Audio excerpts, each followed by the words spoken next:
السلام عليكم ورحمة الله تعالى وبركاته. هذا الجزء الثاني ديال مقولات الانمي. الجزء الاول كنا درناه على وان بيس، ودابا جا وقت ناروتو اللي عامر مقولات عميقة وهادفة. الفيديو غيكون كما باين من العنوان ديالو، توب 10 مقولات في انمي ناروتو. وعادي الا عاودنا نفس الشخص مادام انه عنده مقولات عميقة وهادفة. يلا نبداو، ليتس جو.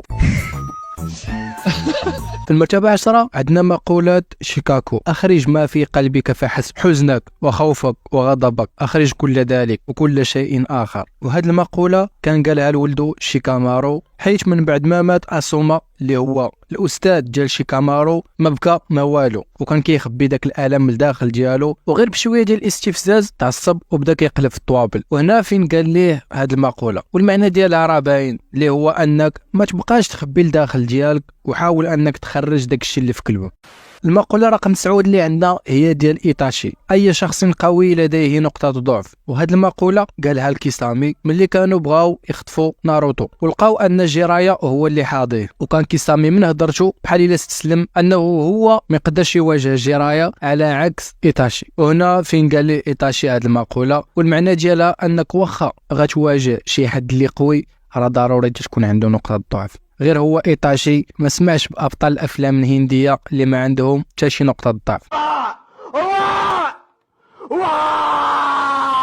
المقولة رقم 8 وهذه من أقوى المقولات هي ديال أوبيتو: من يخالف القوانين حثالة، لكن من يتخلى عن رفاقه هو أسوأ من الحثالة. وهذه المقولة كان قالها الكاكاشي ملي تخطف ترين، وقال ليه كاكاشي يلا نرجعوا حيت صافي سالينا المهمة ديالنا، وخصنا نحترموا قوانين النينجا ونديروا داك الشيء اللي كيقولوا. وهاد الهضره قالها كاكاشي بسبب داك الشيء اللي كان وقع مع الناب الابيض اللي هو باه، بلا ما ندخلوا في التفاصيل. اللي تفرج في ناروتو راه غيفهم. ورد عليه اوبيتو انه كيعتبر الناب الابيض كبطل على عكس ناس القريه، وتبعوا هاد القوله.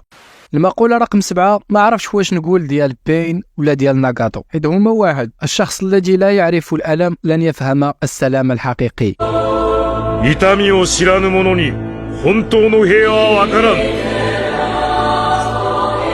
وكان قالها من يهجم على كونوها. هاد القولة ما كاين ما نحللوا فيها، راه باينه، ماشي ضروري اننا نربطوها بالالم والمعاناه والحروب، ممكن نخدموها في حياتنا عادي. مثلا انك الا ما تقاتلتيش وتعذبتي على الحلم ديالك راه ما غاتوصلوش. اي هدف بغيتي توصل ليه خاصك تدوز المهن والشدائد باش انك في الاخر تتوصل للحلم ديالك وترتاح.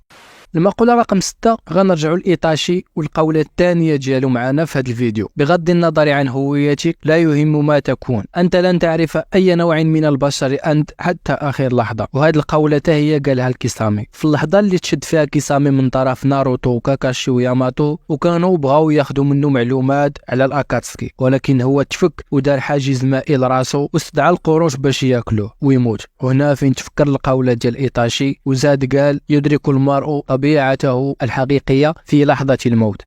المقولة رقم 5 غتكون ديال كاكاشي: الأشخاص الذين يتحدثون عن الانتقام هم أسوأ أنواع البشر. وقالها لساسكي ملي كان باغي يمشي عند أوروتشيمارو يتعلم عنده باش ينتقم من خو إيتاشي اللي قتل العشيرة ديالو. وقال لي ساسكي: هل أقتل أهم شخص بالنسبة لك؟ حينها ستدرك أن كل ما تقوله ليس صحيحا. بغا يقصد زعما أن كاكاشي ما مثليه حتى حد عزيز عليه وما دوش المعاند، على عكس ساسكي داكشي علاش ما غيحسش بالاحساس ديالو. وجاوبو كاكاشي بجواب اللي ما توقعو تا واحد، وقال ليه: حسنا لن امانع ان قتلته، لسوء الحظ لم يعد هناك اي شخص بهذه الاهميه بالنسبه لي، كلهم قد قتلوا. يعني داكشي اللي كتعيش انت دابا راه عشتو انا شحال هادي.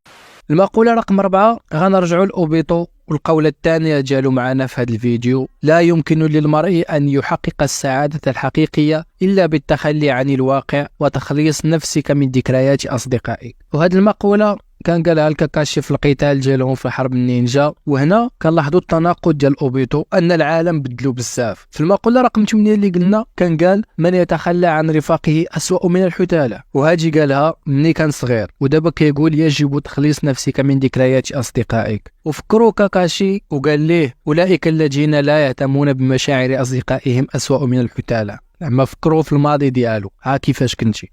المقولة رقم 3 ديال غارا: فقط الفائز يمكن أن يبقى في الوجود. وقالها في أول قتال ليه مع ناروتو وساكورا وساسكي، قال ليه: تقاتل من أجل الآخرين، وزاد تبعها: انسى أصدقائك عديمي الفائدة وقاتل فقط لوجودك الخاص. وأي واحد تفرج في ناروتو غيعرف علاش غارا قال هاد الهضرة، علاش كيتقاتل لراسو وما كيتقاتل على قبل تا واحد ولا باش يحمي شي حد، حيت أقرب الناس ليه اللي هما عائلته تخلاو عليه ولدرجة كانوا بغاو يقتلوه في الوقت اللي كان هو كيهتم ليهم. ومن بعد هاد الشيء ما بقاش كيتيق ولا كيهتم لأي واحد.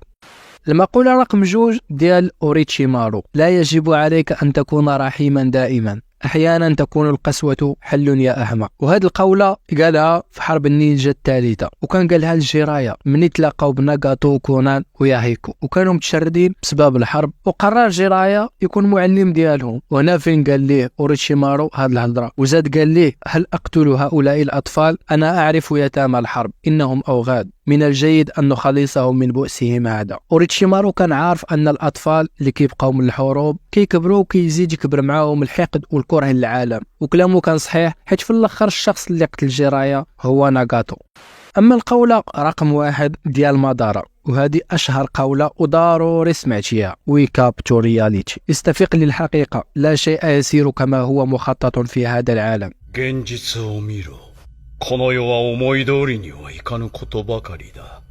قالها الأوبيتو ملي نقدو من نموت وجابوا عنده المخبأ ديالو. وزاد قال ليه: في هذا العالم حيث يوجد نور توجد ظلال دوما، ما دام مفهوم المنتصر موجودا سيظل المقهور موجود أيضا. وهذه القولة كتنطبق على الواقع ديالنا المعاش، أنك واخا تخطط وترسم وتخيل المستقبل ديالك، في الآخر كتصادم بالواقع وكتلقى داك الشيء اللي كنتي كتخطط ليه ما صدق منه والو. حتى لهنا غنكون سالينا الفيديو ديال اليوم، تلاقاو في فيديو جديد، تهلاو.